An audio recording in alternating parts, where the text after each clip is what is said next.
And tonight, we will talk about overcoming scarcity mindset. Okay? So, kailangan maunawaan muna natin ano ba yung scarcity. Okay? Ano ba yung scarcity mindset? Scarcity mindset simply means that there is not enough.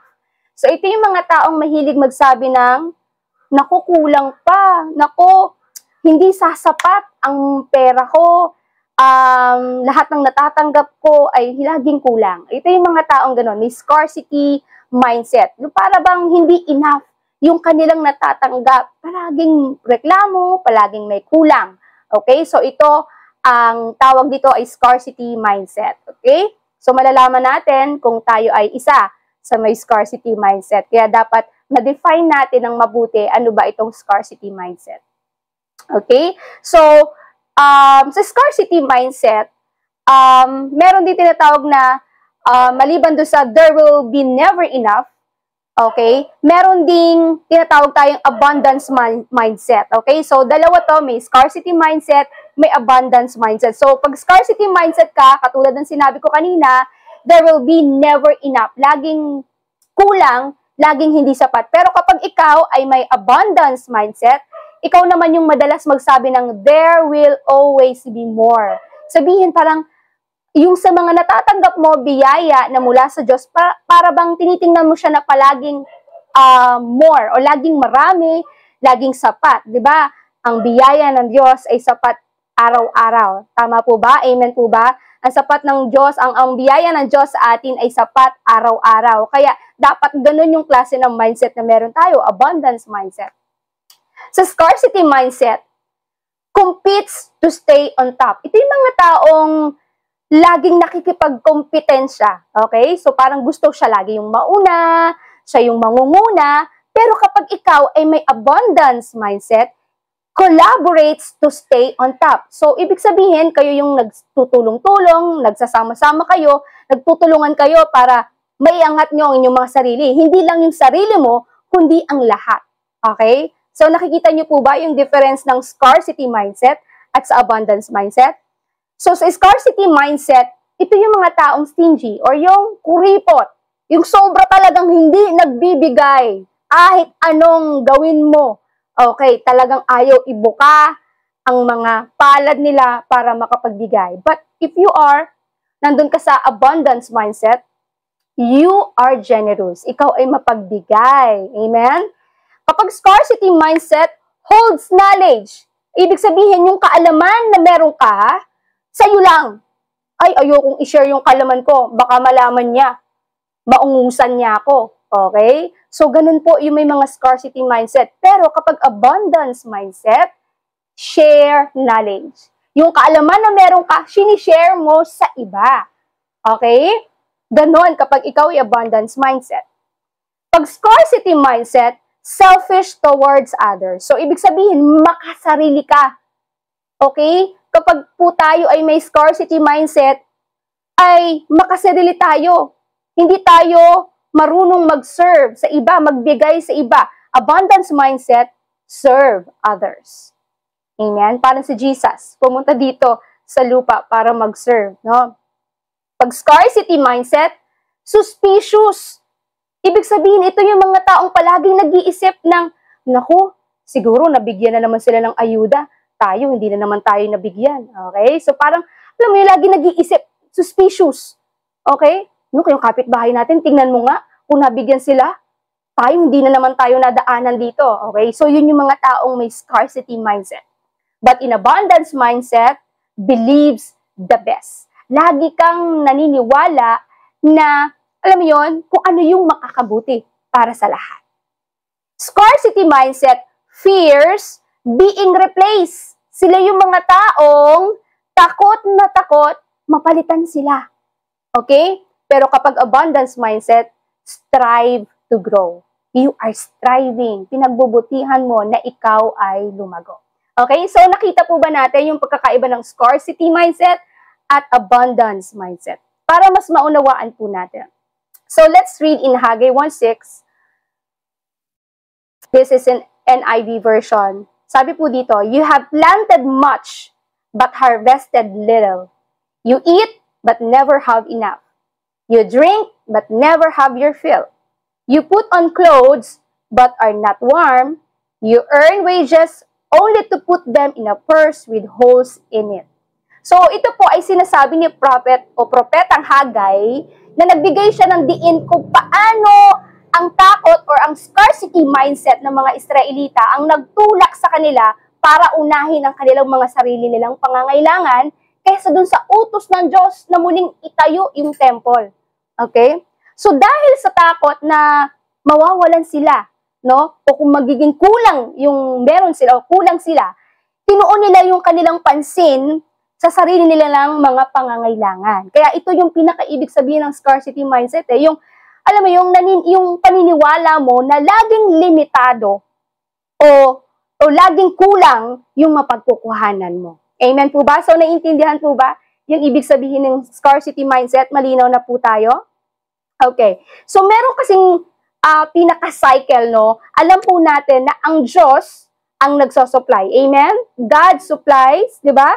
Siya yung nagsosupply lang lahat ng ating pangangailangan. Sabi nga sa Bible, every good and perfect gift comes from God. Amen. So, lahat ng ito ay nanggagaling sa Diyos. And once na natanggap natin yung binigay sa atin ng Diyos, dahil sabi natin kanina, ang Diyos ang nagsusupply ng pangangailangan natin, we consume what God supplied.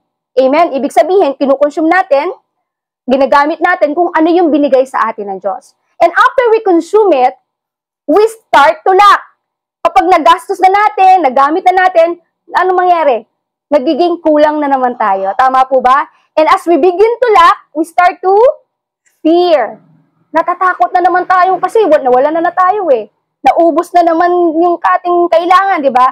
And when we have fear, we medicate the fear by consuming even more. Ano ibig sabihin nun? Kapag natatakot na tayo, sinusubukan nating pakalmahin yung mga takot natin sa pamamagitan ng labis na pag-consume ng mga bagay na meron tayo. Okay? So, ibig ko sabihin, scarcity mindset is a cycle. So, paikot-ikot lang siya. Okay? At yan po talaga ay nangyayari. And remember, nung pandemic days, naalala niyo po ba? Nung pandemic days, anong nangyari? Ang daming mga taong hoards ng mga tissue. Talagang binili lahat ng tissue sa supermarket. No? Kahit wala nang mabili yung ibang tao, lahat ng mga kailangan, talagang kinuha nila sa mga grocery store. Di ba? Wala ka na mabilihan ng tissue. Kasi nga, kinukuha lahat ng mga tao, binibili lahat nila yung mga tissue. Takot na takot sila na maubusan o mawalan. Ganyan po ang maraming Pilipino, hindi lang po maraming Pilipino, even mga Kristiyano. Okay? Kaya po ito ay ating itinuturo para mas maintindihan po natin, no, yung nangyayari sa atin nung tayo ba ay isa sa merong ganito, scarcity mindset. Now, I wanna read this in 2 Kings 4:17. So, kung meron po kayong Bible, sabayan niyo po akong basahin. Okay? So, let's start. Minsan, ang asawa ng isa sa mga propeta ay lumapit kay Eliseo. Sinabi niya, hindi po kaila sa inyo na ang asawa ko'y namuhay ng may takot kay Yahweh hanggang sa mamatay. Ngayon po, ang dalawa kong anak na lalaki ay gustong gawing alipin ng isa sa mga pinagkakautangan namin. So, ibig po sabihin dito, may isang babaeng balo, okay, lumapit kay Elisha, or sa Tagalog, Eliseo. At sinabi ng babaeng ito kay Elisha na yung dati niyang asawang namatay na naglilingkod din sa Diyos. Ibig sabihin, kumbaga ay talagang naniniwala, nananampalataya rin kay Yahweh, yung kanyang namatay na asawa. Okay? At siya ngayon ay lumapit kay Eliseo dahil yung kanyang asawang namatay ay may mga utang. Okay? Ito na sabi niya in verse 2, ano ang maitutulong ko sa'yo? Tanong ni Eliseo doon sa babae. Ano bang mayroon ka sa bahay mo? Okay? Sabi niya dito, wala po maliban sa isang boteng langis. Sagot niya. Okay, so balikan ko lang ulit. Again, sabi dito, yung asawa nung babae namatay, tama? At dahil namatay, lumapit siya kay Eliseo o kay Elisha at sinasabi na namatay yung asawa niya na dating nananampalataya kay Yahweh, At ngayon, may malaking utang, at ang kabayaran dun sa utang na yun ay kailangan kunin yung mga anak niya. Okay? Just to be clear, okay? Kailangan kunin yung anak niya. Kabayaran dun sa utang ng asawa niyang namatay. Okay? So ngayon, kaya tinanong siya ni Elisha, ano bang meron sa inyo, sa bahay niyo? Ang sagot ng babaeng, balo, ang sabi niya, wala po. O, yun agad. Talaga naman ng mga tao, no? Di ba? Parang tayo. Anong meron sa iyo? Sa bahay mo, kahit meron, ang laging sagot natin, wala po. May pera ka pa ba? Wala po. Walang pera. Lagi tayong ganyan. So, ganun din yung babae. Okay? Scarcity mindset, no? Wala po. Pero biglang meron siyang sinabing, maliban sa isang boteng langis. O, meron siya o wala? Meron siya sa bahay o wala? Meron, di ba? Pero yung anong una sinabi niya, wala po. Okay? Tapos biglang sabi niya, maliban sa isang boteng langis. Sabi ni Elisha, puntahan mo ang iyong mga kapitbahay at humiram ka ng mga lalagyan ng langis hanggat mayroon kang may hiram. So, ibig sabihin, kumuha ka ng maraming mga bote na pwedeng paglagyan ng langis. So, siguro yung babae, bakit kaya ako inuutosan nito na kumuha ng maraming langis? No? Bakit kaya ako inutusang humiram ng mga lalagyan ng langis? At pagkatapos, sabi ni Elisha sa kanya, pagkatapos mong kumuha ng maraming lalagyan ng langis, magkulong kayong mag-iina. So, ibig sabihin yung mga anak, kasama ng babae, magkulong kayong mag-iina sa inyong bahay, at lahat ng lalagyan na nahiram nyo, punuin mo ng langis na nasa bahay mo. Itabi mo ang mga napuno na. Okay?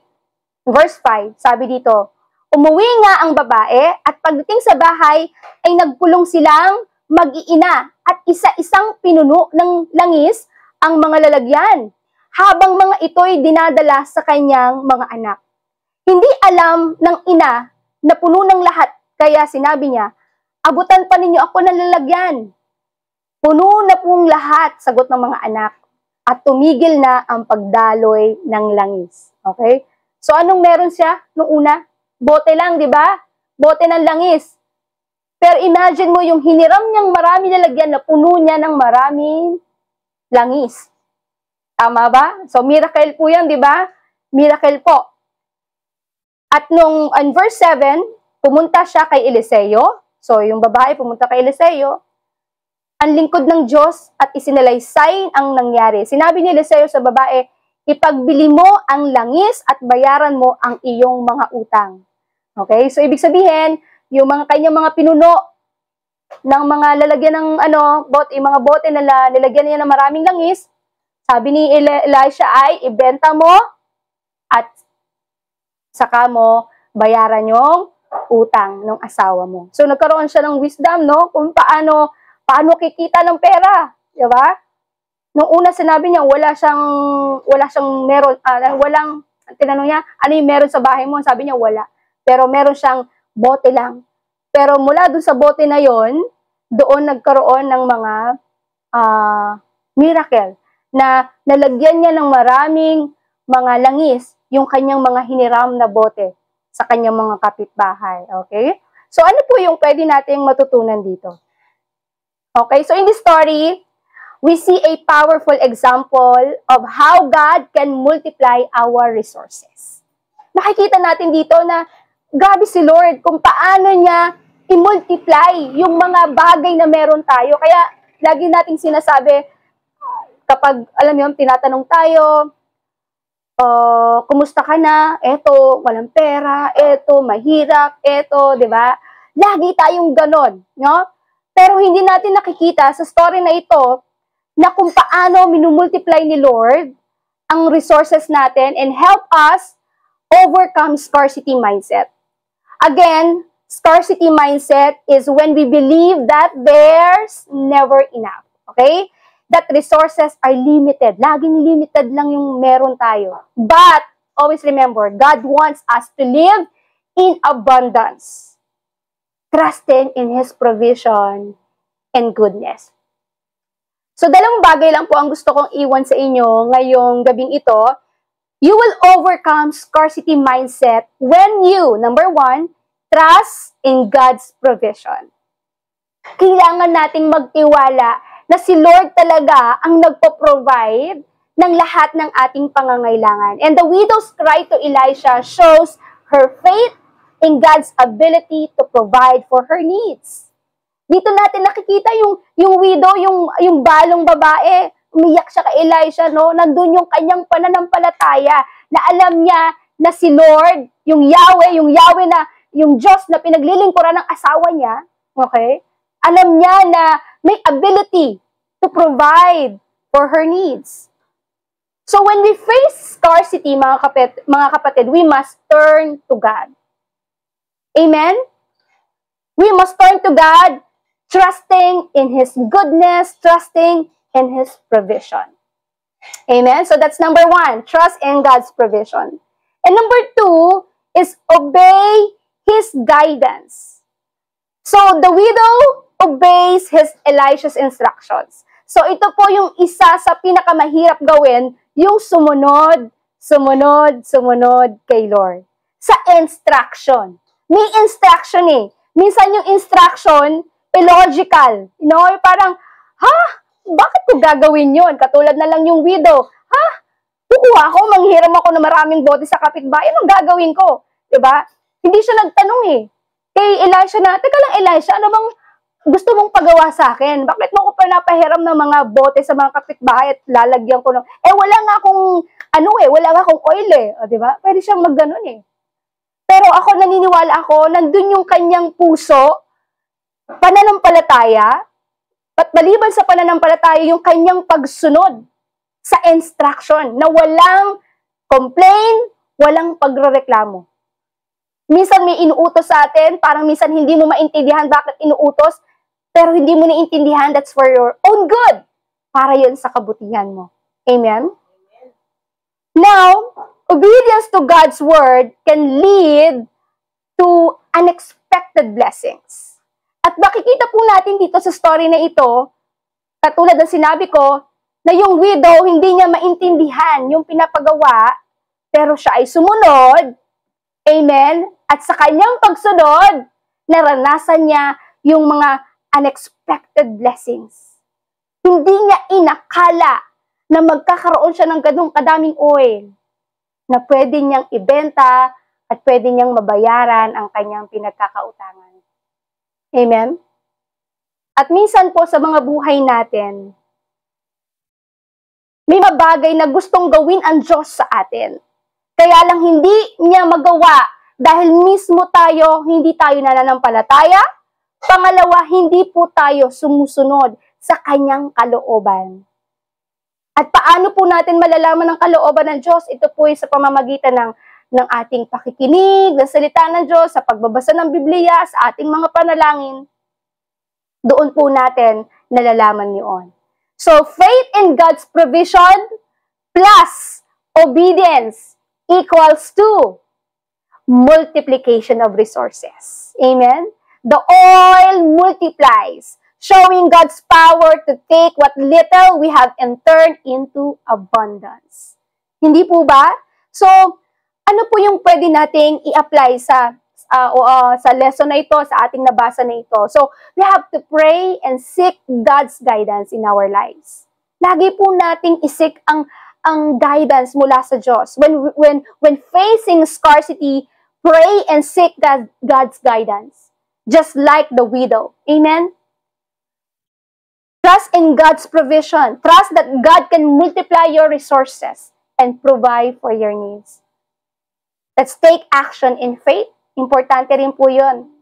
Obey God's instruction even when they seem illogical or challenging. So dito na po ako pupunta sa atang pinaka-conclusion. The story of the widow and the oil teaches us that God can take our limited resources and multiply them into abundance. By trusting in God's provision, obeying His words, and taking action in faith, we can overcome scarcity mindset. We can overcome scarcity mindset and live in the abundance of God's blessing. Amen? So, yun lang po. And I hope na meron po tayong nakuha ngayong gabi. Naunawaan po natin. Tayo po ba ay nandoon pa rin? Meron ba tayong scarcity mindset? At At ipapanalangin po natin sa ating Panginoon na tayo ay makawala sa ganitong klase ng buhay, ganitong klase ng pag-iisip. Wala naman pong imposible sa ating Panginoon. Pag tayo po ay lumapit sa ating Diyos, tayo po ay humingi ng tawad, no? Katulad po nung sinabi ni Pastor last time that there's a spirit, no? May spirito ito na kailangan i-rebuke, hindi lamang yung spirito ng poverty mindset. Ganun din po yung spirit of scarcity mindset. We have to rebuke it in our lives. At doon po tayo mag-umpisang manampalataya at magtiwala at sumunod sa ating Panginoon. At pag ginawa po natin yon, doon po natin mararanasan o doon po tayo makaka-overcome doon sa tinatawag na scarcity mindset. Amen? Hallelujah. Let us pray. Hallelujah, Lord. Dakilang Diyos, marami pong salamat sa gabing ito. Salamat, Panginoon, at patuloy mo kaming tinuturuan ng iyong salita. Marami po kaming pagkukulang. At Lord, palagi niyo po kaming pinapaalalahanan ng iyong salita na ikaw ang aming Diyos na dapat namin pagkatiwalaan. Ikaw ang aming Diyos na nagbibigay ng probisyon sa iyong mga anak. Lord, tulungan mo kami, Panginoon, na makalaya sa ganitong klaseng pag-iisip, dakilang Diyos. Ito po ay aming winawasak, Panginoon, ang spirito ng scarcity mindset in our lives. We rebuke it in the mighty name of Jesus. And Lord, right now, help us, Lord, to overcome sa ganitong klase, Panginoon. Tulungan mo kami, Panginoon, na manampalataya sa iyo. Lord, increase our faith, oh God. At tulungan mo kami, Panginoon, makasunod sa iyong kalooban. Banal na Espiritu, samahan mo ang iyong mga anak sa bawat araw, Panginoon. At palagi mong ipaalala ang iyong salita. Ang iyong salitang nagbibigay ng kalakasan, karunungan sa bawat isa. Marami pong salamat, dakilang Diyos, at hayaan mo ang aming mga narinig sa gabing ito, Panginoon, ay patuloy na mangusap sa aming mga puso. Pagpalain mo, Panginoon, ang lahat ng nakarinig ng iyong salita, anuman ang sitwasyon ng kanilang buhay, anuman ang kanilang mga pangangailangan. Lord, patuloy kaming magtitiwala sa iyo. Patuloy kaming tatawag sa aming Ama, sa aming Diyos na kailanman hindi nang iwan, hindi nagpabaya sa aming lahat. Lord, marami pong salamat. Kaya sa gabing ito, wala kaming ibang pupurihin at sasambahin, kundi ang pangalan ng aming Panginoong Hesus. Sinasambakan namin, dakilang Diyos. Ito po ang aming dalangin sa pangalan ng Hesus. Lahat ay magsabi ng Amen and Amen.